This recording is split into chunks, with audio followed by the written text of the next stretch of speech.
चलो okay.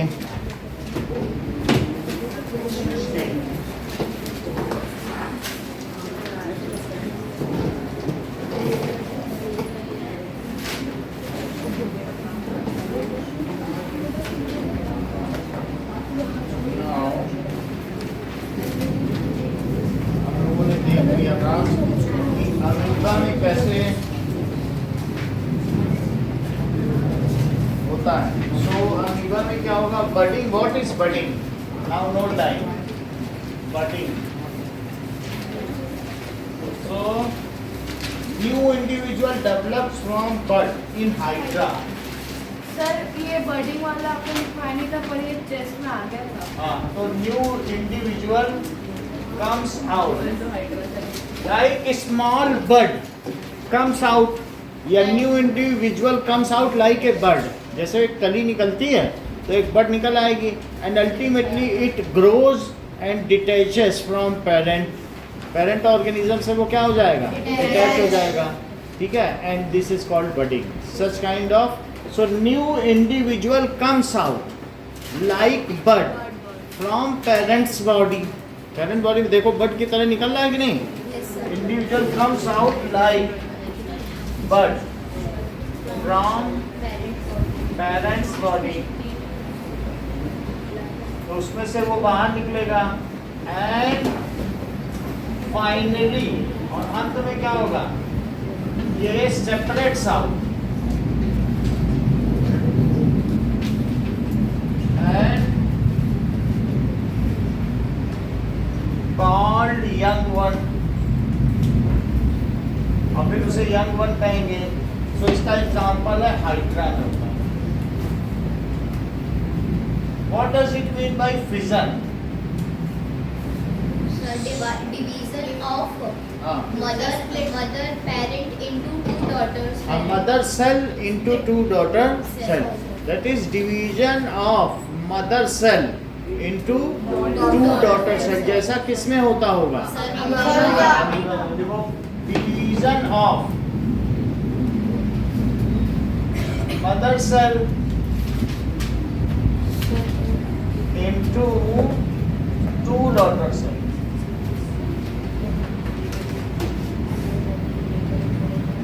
is called division. Daughter इसलिए कह रहे हैं क्योंकि फिर इनसे भी तो डिवीजन होगा, सन सेल नहीं कह सकते, सन से तो फिर उनका डिवीजन नहीं होता। तो ये भी आगे बच्चों को जन्म देंगी तो इसलिए डॉटर सेल का इज कॉल्ड फिजन।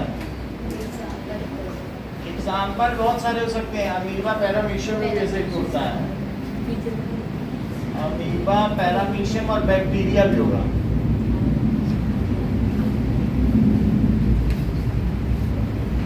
जब सेकंड चैप्टर पढ़ाया तब दिखाया होगा हमने। फाइनली फिजन क्या होता है, ये तो फिजन है, तो अब इसी में आप लिख दो 2 लिख दिया, तो इसलिए इसका क्या नाम पड़ गया, बाइनरी फिजन। बाइनरी का मतलब ही होता है 2 में टूटना। Now story of Dolly the clone. Story of Dolly, Dolly एक शीप का नाम है। तो उसमें क्या किया गया था, देख लो, एक स्कॉटिश ब्लैक फेस ईव है और एक है फिन डॉर्सेट शीप। तो उनका बच्चा डॉली पैदा हुआ। तो जो फिन डॉर्सेट शीप थी तो उसका क्या किया गया, mammary glands of female. So mammary glands का मतलब है जिससे बच्चों को दूध पिलाया जाता है, उस ग्लैंड से फीमेल के ब्रेस्ट से एक सेल निकाला गया और उसको डेवलप किया गया। और डेवलप करने के बाद क्या किया गया, जो ब्लैक कलर की है वो भी मदर है, दोनों ही फीमेल हैं, उनको क्या किया गया, दैट इज इम्प्लांटेड। उसको कहाँ इम्प्लांट कर दिया गया, क्योंकि हमारी बॉडी में तो सेल में ग्रोथ होती ही है भाई। एक छोटा सा हम सेल ही तो थे अपने माँ के गर्भ में, अब बढ़ते बढ़ते कितने बड़े बन गए। तो अगर कहीं से भी तुम मेमोरी ग्लैंड से निकालो, हाथ से निकालो, कहीं से भी निकालो, वो सेल बढ़ जाएगा। जैसे प्लांट में होता है ना, सेल बढ़ जाता है, तो ऐसे कुछ भी एक जिंदा सेल को तुम निकाल के क्या कर सकते हो, उसको लैब कंडीशन में बड़ा कर सकते हो, तो बढ़ गया। जैसे जाइगोट बड़ा होता है उसको लैब का, उसी को तो तुम IVF टेक्निक कहते हो ना। जब बड़ा हो गया तो काफ़ी बड़ा हो गया, जब एम्ब्रियो के तरीके से बड़ा हो गया फिर उसको क्या किया गया, दैट इज़ दूसरी जो ब्लैक कलर की, देखो ब्लैक वाले के अंदर यूट्रस में डाल दिया गया, वो जाके वहाँ इम्प्लांट हो गया। इसमें भी आईवीएफ कर दिया। हाँ, इसमें भी इसमें भी वो इन विट्रो फर्टिलाइजेशन वही किया है, तो पढ़ोगे तो पता चलेगा। तो फिर जब कर दिया गया फिर इसमें ये देखा गया कि जो बच्चा पैदा हुआ उसका नाम डॉली था, लेकिन उस डॉली का चेहरा बिल्कुल भी काला नहीं था और वो अपनी जिसका सेल था ओरिजिनली बिल्कुल आइडेंटिकल उसके जैसा। तो इससे ये पता चलता है कि ये एक तरीके का क्या है कि सेल से हम बना सकते हैं। तो सेल से डेवलप किया गया और उसको क्लोनिंग कहते हैं। जैसे तुमको मालूम होगा इराक में सद्दाम हुसैन थे, तो उनकी बॉडी से एक इंजेक्शन से सिरिंज से ब्लड निकाला गया और उन ब्लड सेल को डेवलप करके 12 सद्दाम हुसैन बनाए गए। और फिर उसके बाद अमेरिका रोज़ मारता था एक सद्दाम हुसैन को, कहता था मैंने मार दिया सद्दाम हुसैन को, 12 साल युद्ध चला था, लेकिन पता चला और अभी 11 बचे हैं। तो ये चीज़ होती थी। क्लोनिंग का मतलब है कि अगर आयुषी चाहें तो अपना एक ड्रॉप ब्लड दें डॉक्टर को, कह दें हमारी जैसे 100 आयुषी बना के रखना तैयार, हम आ जाएंगे ले। ये होती क्लोनिंग और बिल्कुल आइडेंटिकल यही बन जाएंगे। तो ये क्या करेंगी, अगर किसी को मरवाना होगा तो उससे मरवा देंगे या कुछ कराएंगे उनसे और कहेंगे लो इसने मारा इसको ले जाओ, और अपनी योजनाओं को ये अंजाम देंगे। क्लोनिंग का ये मतलब होता है। तो इसलिए क्लोनिंग बैन हो गई। पशुओं पर तो की गई, लेकिन इंसानों पर इसलिए बैन की लोग इसका गलत फ़ायदा उठा सकते हैं। तो जैसा इराक में हुआ भी तो और फिर कहीं ना हो, इसलिए इलीगल। खुद मारेंगे और क्लोन को जेल भेज देंगे, ये अच्छा रहेगा? गलत हो जाएगा। तो इस तरीके से, लेकिन डॉली कुछ उसको लंग्स डिसीज हो गई तो वो फरवरी 2003 में मर गई, जबकि 96 में उसका जन्म हुआ था। तो कितने साल जिंदा रही? 7 साल जिंदा रही। 7 इयर्स की लाइफ के बाद उसकी मृत्यु हो गई। नाउ अब हम देखेंगे exercises. So it was clone, Dolly के बारे में पूछा नहीं जाएगा, but it was a clone of sheep. It was a clone of sheep which had survived for 7 years. For 7 years and ultimately died due to lung disease. Ultimately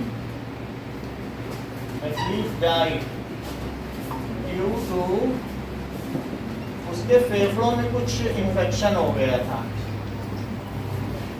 इससे वो उसकी मृत्यु हो गई। Now exercises.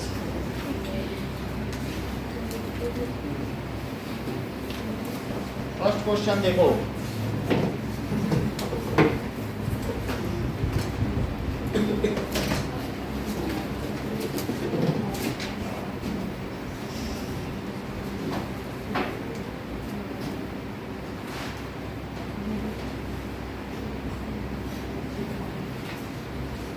exercise solution reproduction in animals class A.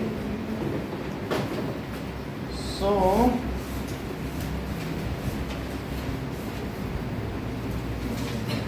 let us see.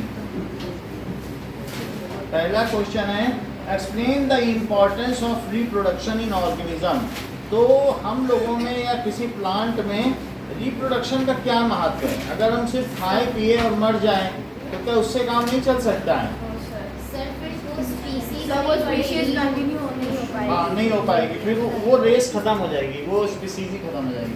So reproduction is a vital phenomena, so it is essential. Reproduction is essential, ये आवश्यक है। बिल्कुल ठीक बात आपने कही है। For continuity of species. So, generation after generation after generation, इसलिए ये इम्पोर्टेंट है। सेकंड क्वेश्चन देखो, describe the process of fertilisation in human being. तो ह्यूमन बीइंग में कैसे फर्टिलाइजेशन होगा? Sperms, so when sperms comes in contact, ठीक है, कांटेक्ट विद ओवा, देन जब उसके कांटेक्ट में आएगा देन दे फ्यूज टुगेदर, हाँ, then they fuse together to form zygote। आप इसमें ये दिखा सकते हैं कि ये एग है और इसमें एक न्यूक्लियस है, ये फीमेल न्यूक्लियस और एक स्पर्म है, और इसमें क्या है? मेल न्यूक्लियस है। जब ये इसके कांटेक्ट में आएगा तो ये अपने अंदर के न्यूक्लियस को छोड़ देगा और ये दोनों यहाँ पे क्या हो जाएंगे? मिल जाएंगे। तो इस प्रोसेस को कहेंगे फर्टिलाइजेशन। और अब जो बना ये डिजनरेट हो जाएगा, इसकी मृत्यु हो जाएगी, इससे तो का कोई काम नहीं। तो ये चीज है जाइगोट, और इस प्रोसेस को क्या कहेंगे? और ये कहाँ पर होगा? ओविडक्ट में होगा। सही है। So in this male nucleus fuses with, जो मेल न्यूक्लियस है वो किससे फ्यूज हो जाएगा?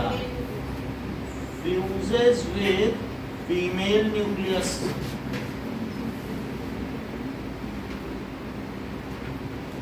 दिस हैपेंस, ये जो प्रोसेस है फर्टिलाइजेशन, फर्टिलाइजेशन हैपेंस इन, ये बात सही है, फर्टिलाइजेशन हैपेंस या अकर्स इन ओविडक्ट, तो ये ओविडक्ट में होगा।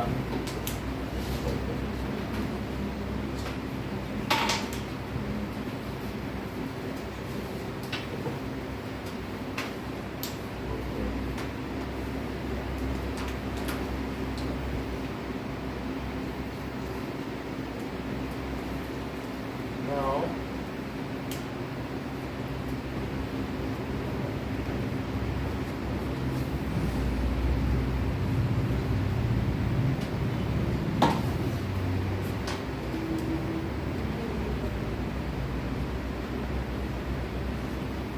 अगला क्वेश्चन देखें। Choose the most appropriate answer. Internal fertilisation किसमें होता है? In female body, in male body, outside male body. तो मेल बॉडी में नहीं हो सकता, मेल तो बच्चों को जन्म नहीं देते, तो इसलिए इसका आंसर क्या होगा? इन फीमेल बॉडी।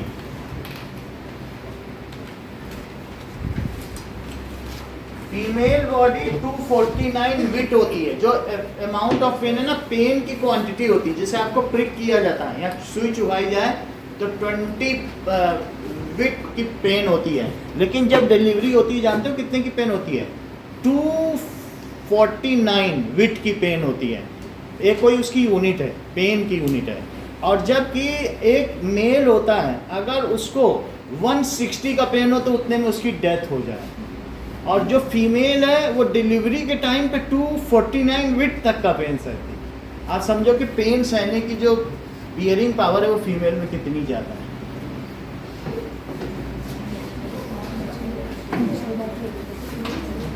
जो बहुत बहादुर मेल हैं, जो सिपाही देखे गए, जो टॉर्चर रूम में रखे गए, वो भी 180 विट में उनकी जान चली जाती है।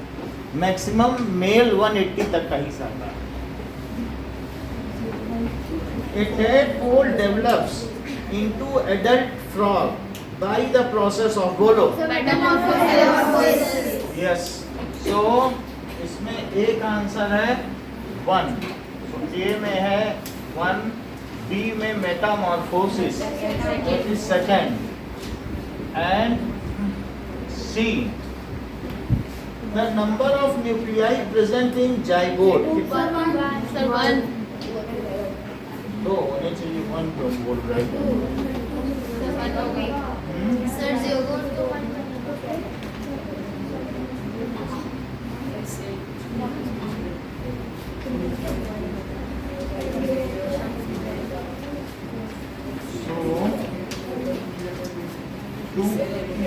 अच्छा ये बोल रहे हैं the number of nucleus present in zygote that is C का 1 ही है, मतलब वो मिल के फ्यूज हो जाएंगे लेकिन बाद में इसे एक न्यूक्लियस बोला जाएगा। जाइगोट एक सेल है और वो जो बनेगा वही न्यूक्लियस है, उसमें डबल अमाउंट ऑफ क्रोमोसोम हो जाएगा बस। मतलब पहले दोनों में सिंगल सिंगल है, जब तक 23 है, और लेकिन जब जाइगोट बनेगा तो 23 पेयर हो जाएगा, तो बस उसमें वो जेनेटिक मटेरियल डबल हो गया। न्यूक्लियस तो एक ही रहेगा क्योंकि किसी भी फैक्ट्री में एक डायरेक्टर होता है। सब क्रोमोसोम समझ में आया। क्रोमोसोम्स का मतलब है कि जैसे हेलो हेलो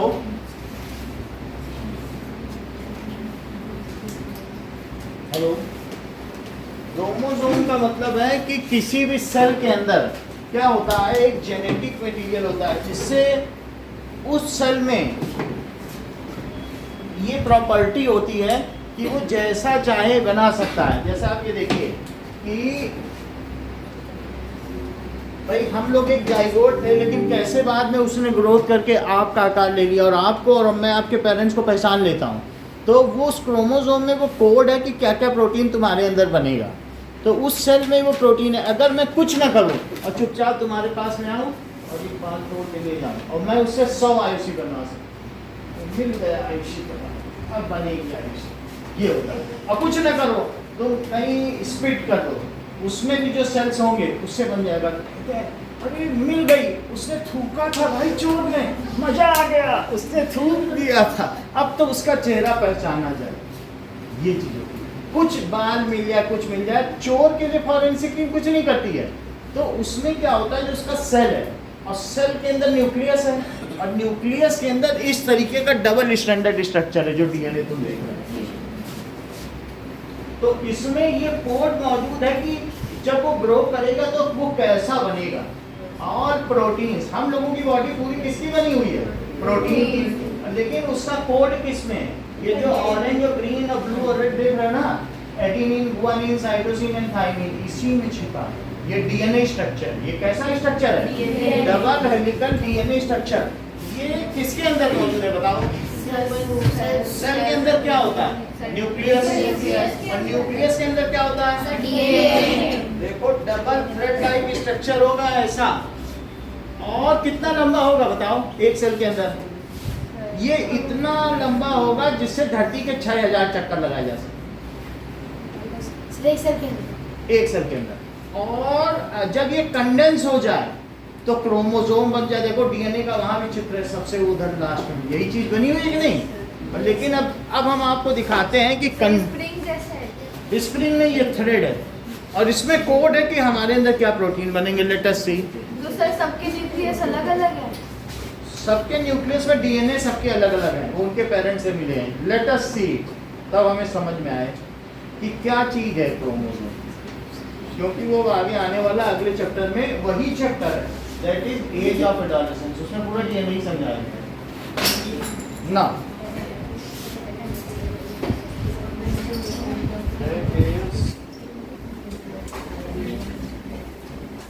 ये देखो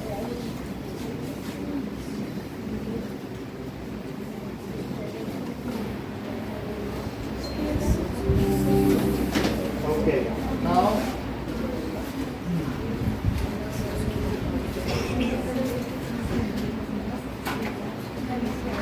structure of cell.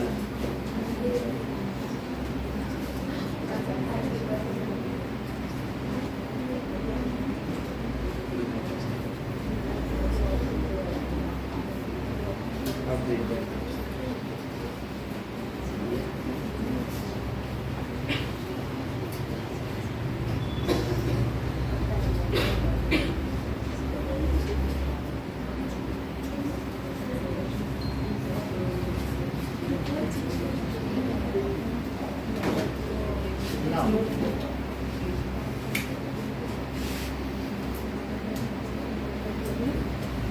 ये देखो कि कैसा होगा ये The डीएनए, फिर nucleus से also देखो contains a nucleotide. ये The सेल के nucleus अंदर गए, contains अभी DNA. न्यूक्लियस और थोड़ा पहले Organic चलो। cells are always ये one बैक्टीरिया cell का or सेल है। unicellular organisms, such as देखो, bacteria. जो बैक्टीरिया होते हैं उनमें और कुछ नहीं है, सिर्फ क्या है, न्यूक्लियस भी नहीं है बल्कि डीएनए तैर रहा है। न्यूक्लियस के चारों तरफ वॉल नहीं है, मेम्ब्रेन नहीं है, इसलिए केवल उनमें थ्रेड लाइक स्ट्रक्चर क्या हो रहा है बताइए, तैर रहा है। लेकिन सर आपने जो वो वाला भाई, आप ये- दिखाया था, उसमें तो था कि न्यूक्लियस है। आपको दो तरीके के सेल दिखाए जा रहे हैं। एक क्या दिखाया जा रहा है कि जिसमें न्यूक्लियस है लेकिन उसके ऊपर न्यूक्लियर वाल नहीं है, ये बैक्टीरिया है। इसके अंदर चूंकि प्लास्टिक है, इसमें तैरता हुआ नहीं दिखाया जा सकता, वहाँ दिख रहा है कि थ्रेड ऐसे ऐसे तैर रहे हैं, लेकिन फिर भी तुम ये मन में सोचो कि ये थ्रेड है जो तैर रहा है, ये थ्रेड है। मान लो ये इसी में ऐसे जैसे उसमें नहीं तैर रहा है, इसमें कोई वाल नहीं है, बस ये थ्रेड है जो कि एक थ्रेड है। देखता हुआ उनका बोला वो ऐसे इसके अंदर साइटोप्लाज्म है। साइटोप्लाज्म का मतलब है लिक्विड प्लाज्मा, जानते हो ना। जब न्यूक्लियस तैरे और कोई क्या दूसरा सेल ऑर्गेनल है क्या, इसमें माइटोकॉन्ड्रिया है या कुछ और भी चीजें हैं, जैसे हमारी बॉडी में लंग्स होते हैं, वो सब होते हैं, वो कुछ है इसमें। तो जब कुछ ना हो और सिर्फ न्यूक्लियस हो, न्यूक्लियस को क्या कहते हैं बताओ, कैरियन। और वो कैरियन को क्या, न्यूक्लियस का क्या नाम है बोलो, और सेल का क्या नाम है, साइटॉन। और न्यूक्लियस अगर बहुत प्राथमिक अवस्था में है तो कहेंगे प्रोकैरियोटिक सेल, यानी उसके ऊपर अभी सेल वॉल तक तो डेवलप नहीं हुआ। लेकिन यहाँ देखिए, क्या इस न्यूक्लियस में तुमको ये लगता है कि सब कुछ डेवलप हो चुका है, सेल वॉल। और इतना ही नहीं कि सेल वॉल ही नहीं डेवलप हुआ, और भी जरा देखो, न्यूक्लियस है पूरा एक सदा हुआ इसके अंदर है कि नहीं। तो इस चीज को अभी हम वहां देखेंगे, अभी थोड़ा हमने आगे बढ़ाया था तो दिखा था कि नहीं। तो ये न्यूक्लियस है, और न्यूक्लियस ही नहीं है, क्या न्यूक्लियस के सेंटर में भी तुम्हें कुछ दिख रहा है, वो न्यूक्लियोलस है। तो न्यूक्लियस का भी सेंटर है, ये पहला सेल, सेल के अंदर न्यूक्लियस, और न्यूक्लियस के ऊपर क्या सेल वॉल है, न्यूक्लियर मेम्ब्रेन। समझ में आ गया। तो ये आफ्टर न्यूक्लियस है, आफ्टर को कहते हैं यू, तो यू कैरियन वो है प्रोकैरियोन। कैरियन न्यूक्लियस है, न्यूक्लियस से बनने से पहले वाले सेल और न्यूक्लियस से बनने के बाद वाले सेल, जिसमें बहुत सारे रंगीन सेल ऑर्गेनल्स हैं। कोई एनर्जी बनाता है, तो कोई खाना बनाता है, तो कोई रेस्पिरेशन करता है, कोई इसकी रक्षा करता है, इसमें बहुत सारे हैं, वो हम 9th में पढ़ लेंगे। माइटोकॉन्ड्रिया, लाइसोसोम, सेंट्रियोल, ऐसे करके ना जानी कितने, ठीक है। लेकिन हमें अभी तो क्या समझना है बताओ कि क्रोमोसोम क्या होता है। तो अब हम न्यूक्लियस को देखें, तो कोई भी अगर बीच में आ जाए तो बस हम ये जान जाएंगे वो सब इसके सेल ऑर्गेनल है, सेल में अपना अपना काम करते हैं। हमारी बॉडी में भी तो बहुत सारे ऑर्गन्स हैं, ये देखो। अच्छा ये बताओ, देखने में तुम्हें क्या लग रहा है, ये यूकैरियोटिक है कि प्रोकैरियोटिक? प्रोकैरियोटिक। क्यों? कैरियन का मतलब न्यूक्लियस और प्रो का मतलब पहले, तो न्यूक्लियस बनने से पहले वाले सेल और ईयू लग जाए, यूकैरियोटिक। तो न्यूक्लियस बनने के बाद, तो ये प्रोकैरियोटिक है। तो बैक्टीरिया कैसा है बताओ, प्रोकैरियोटिक यूकैरियोटिक? अब देर से बोलती हैं। अब देखो, देखो लिखा है कि नहीं prokaryotic. So, what are organelles? Organelle means little organ. तो ये सब इसमें Organelles little are the organelles हैं। specialized parts of a cell that have unique jobs to perform. Let's start with the nucleus, देखो the ये control nucleus है। center of the cell. Nucleus के चारों ओर कितना मेम्ब्रेन The है, देख रहे nucleus हो? contains DNA or ये है, genetic material. 6000 चक्कर लग जाएंगे धरती DNA के। dictates what क्या the वही cell is चीज़ है going जो to वहाँ do and how it's going to do it. अच्छा अब ये कंडेंस हो Chromatin जाए is the tangled तो spread out क्रोमोसोम form बन of जाए, DNA देखो। found inside the nuclear membrane. ये ऐसे बिखरा When a हुआ cell है, is ready to ये देखो divide, कंडेंस हो रहा है। DNA condenses into structures known as chromosomes. बोलो तुम्हें समझ में आ गया, कंडेंस हो गया एक साथ। अब देखो इसको क्रोमोसोम कहेंगे। अब जैसा कि शौर्य ने बताया उस चीज को भी देखें, दैट इज ये देखो कि ये human set of chromosomes. According to Mount Sinai, humans typically have 23 pairs of chromosomes or 46 chromosomes in total.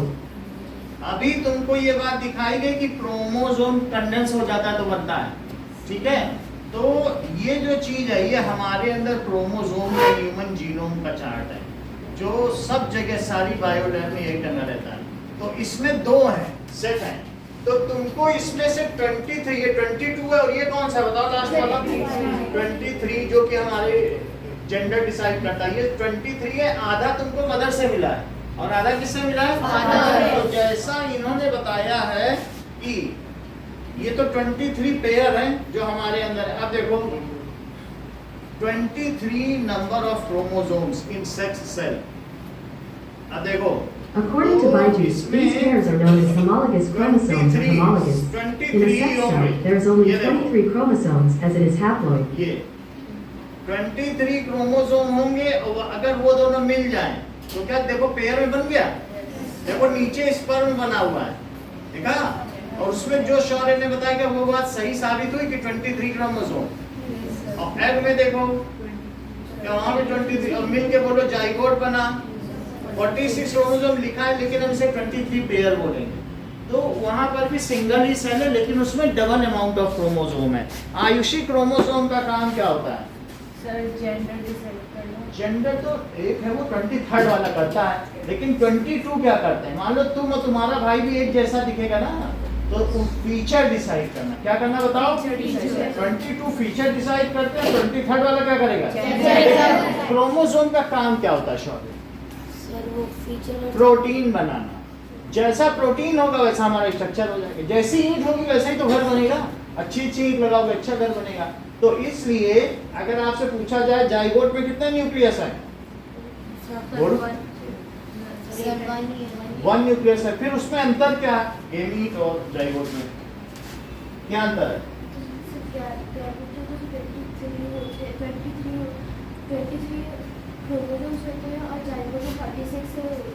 यही है, यानी उसमें double amount of genetic material. वो बात समझ आ गई? ठीक है, अब चलो आगे।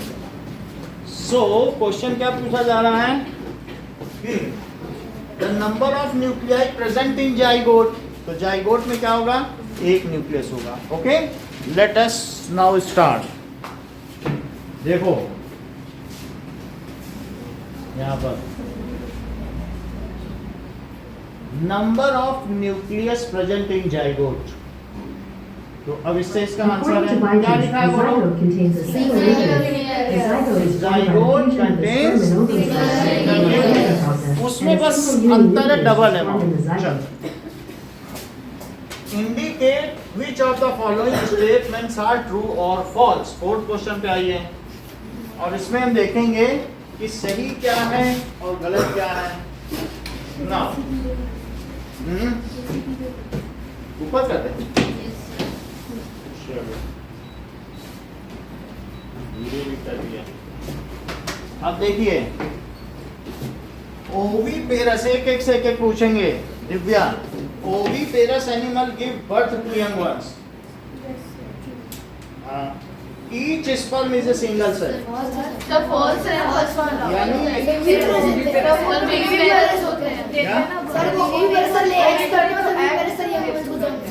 ओवी पेरस में तुम क्या कह रही हो? बर्थ टू यंग है तो बीवी पेरस है, ये तो गलत बता दिया। ये बात सही है। तो पहले वाले का आंसर क्या होगा? False. B Aadya sir true. True. C external fertilization takes place in frog. बोलिए पलक। Sir true.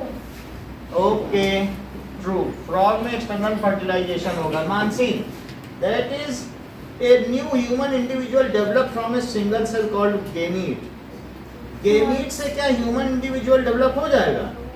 नहीं हो सकता ना, वो जब तक उसमें मिलेगा नहीं एग में, तो ये फॉल्स हो गया। Arpit, now egg laid after fertilization is made up of single cell.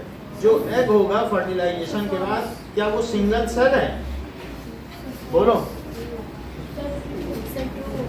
तो ही होगा। ये फॉल्स क्यों बोल रहा है? इनके बारे में सोचेंगे क्योंकि बहुत विद्वान आदमी है, इन्होंने ऐसा क्यों कहा होगा? ट्रू ही होगा sir. Zygote sir zygote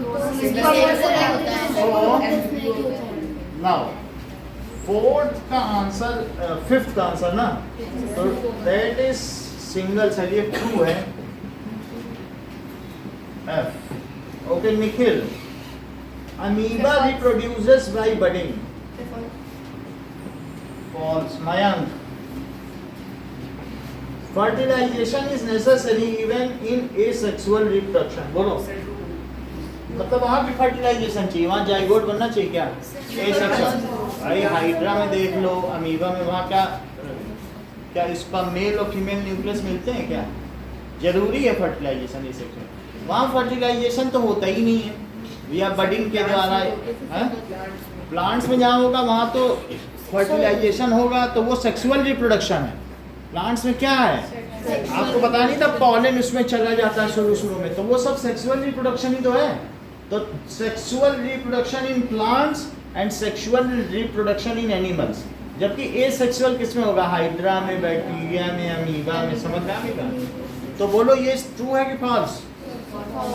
false. उनमें तो नहीं चाहिए ना फर्टिलाइजेशन, तो लिखो फॉल्स। नाउ इसके बाद Srishti, a zygote is formed as a result of fertilisation.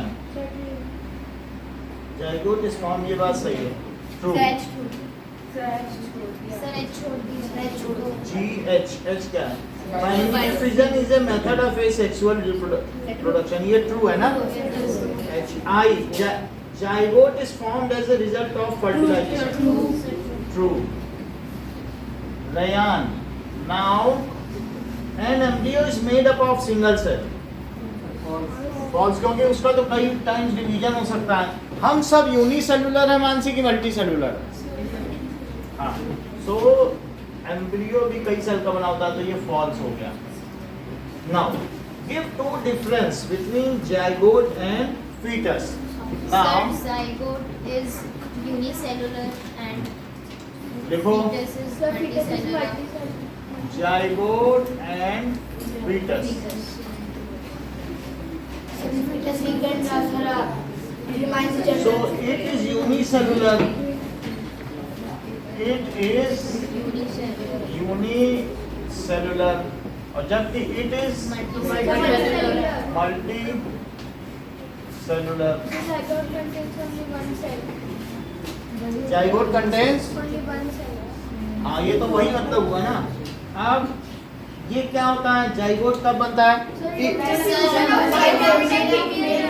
It is made by when male gamete and female gamete fuse. so it is formed due to fusion of male and female gamete. अब जरा देखिए, जबकि it is सही बताती हूँ, तुम्हें इतना कैसे पता है? It is formed due to repeated, ये repeated क्या होता है? डिवीजन।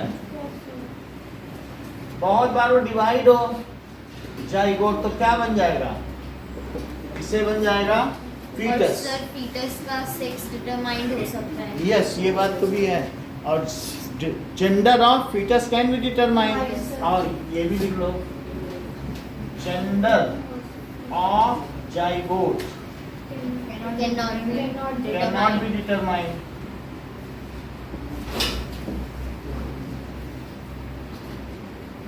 और इसमें gender of foetus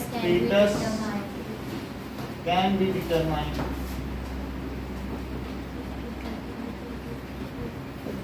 okay, next देखिए, define asexual reproduction. Describe two methods of asexual reproduction in animals. So asexual reproduction कौन कौन से दो मेथड्स हैं? बोलो शौर्य। सर बाइनरी फिजन और सब बड़ी। सही है। सो नाउ यही पूछा गया है। और asexual reproduction reproduction is one parent is involved. And it is a simple reproduction. सही है. So asexual reproduction लिखो. Mode of reproduction in which single parent is involved. Asexual reproduction.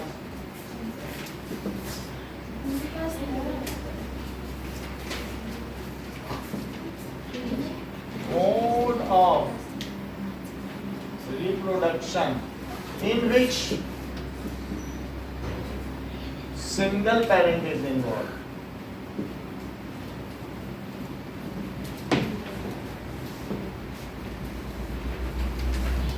ठीक है, इसमें सिंगल पेरेंट इन्वॉल्व होता है. It is simple type of reproduction. टूटने से फूटने से, ये कोई कॉम्प्लेक्स तो है नहीं. So it is simple type of reproduction. और इसमें गेमीट्स नहीं इन्वॉल्व होते, जैसे स्पर्म्स हुए, ओवा हुए, पॉलन हुए, सब नहीं इन्वॉल्व होते. एंड गेमीट्स, जो भी गेमीट्स हैं, गेमीट्स कुछ भी कह सकते हो. पॉलेंस भी गेमीट्स होते हैं.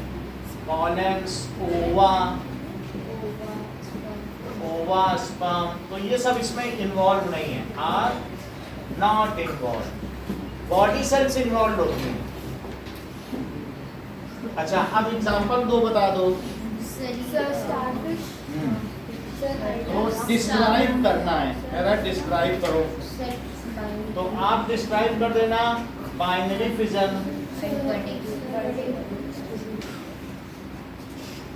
It takes place in unicellular organism. It takes Place in unicellular organism. unicellular organism like amoeba, paramecium and bacteria.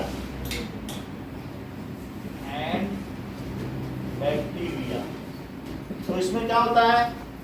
In this mother cell divides into two daughter cells. In this mother cell divides into two daughter cells.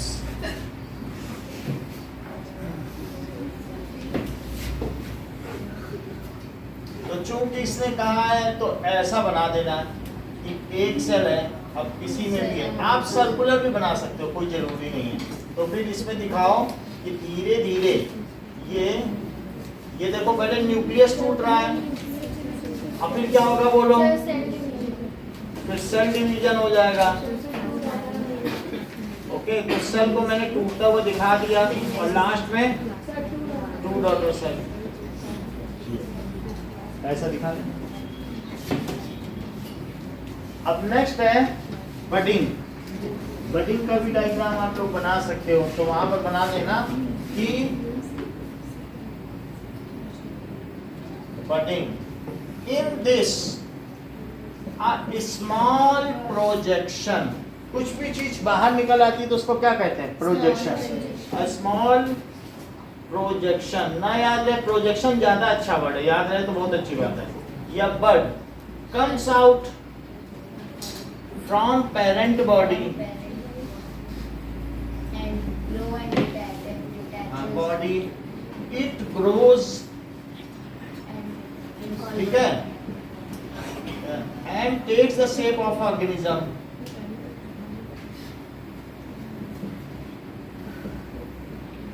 The shape of organism and ultimately क्या होगा?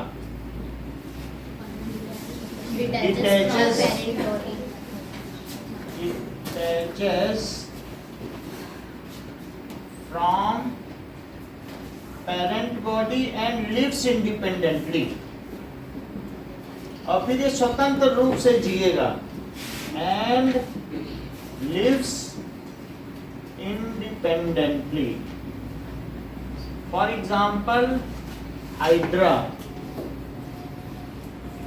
इसमें hydra वैसे बहुत छोटा था, आप लोगों को मैंने दिखाया था, पता नहीं आप लोग देख पाए, लेकिन उसमें से टेंटिकल्स निकले हुए, उसमें टूट भी गया होगा। अब इसी में से छोटा सा पहले क्या निकला, प्रोजेक्शन, और फिर वो और थोड़ा बड़ा करो, तो ये अब इसमें से टेंटिकल्स भी निकाल दो, और फिर ये तो पेरेंट बॉडी में से ऐसे निकालो और अल्टीमेटली क्या कर दो, उसको अलग कर दो, यही दिखाना है। और ये जैसे फ्लावर बेस होता है ना, इसी तरीके का इसका शेप है। ये young one hydra, young one hydra, और ये पेरेंट हाइड्रा है। और ये प्रोसेस क्या है, ये प्रोसेस बडिंग हो गया। नाउ अब देखिए कि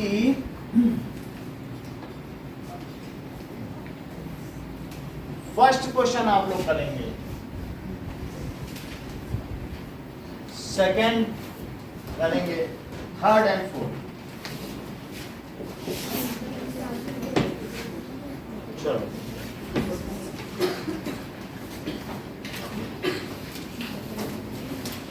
किसी के में आंसर तो नहीं लिखा है ऐसे कुछ, अरे तो एक ही कॉपी खोलना, नहीं तो एक बुक तो मेरे पास भी है, बाकी हम दे देंगे।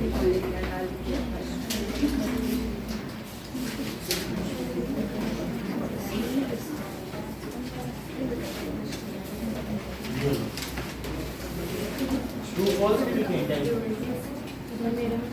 हाँ सही वही बात।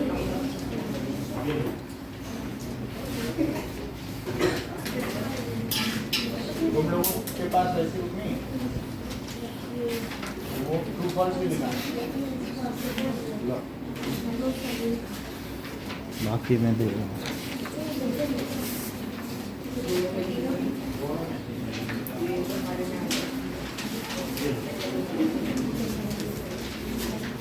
First second question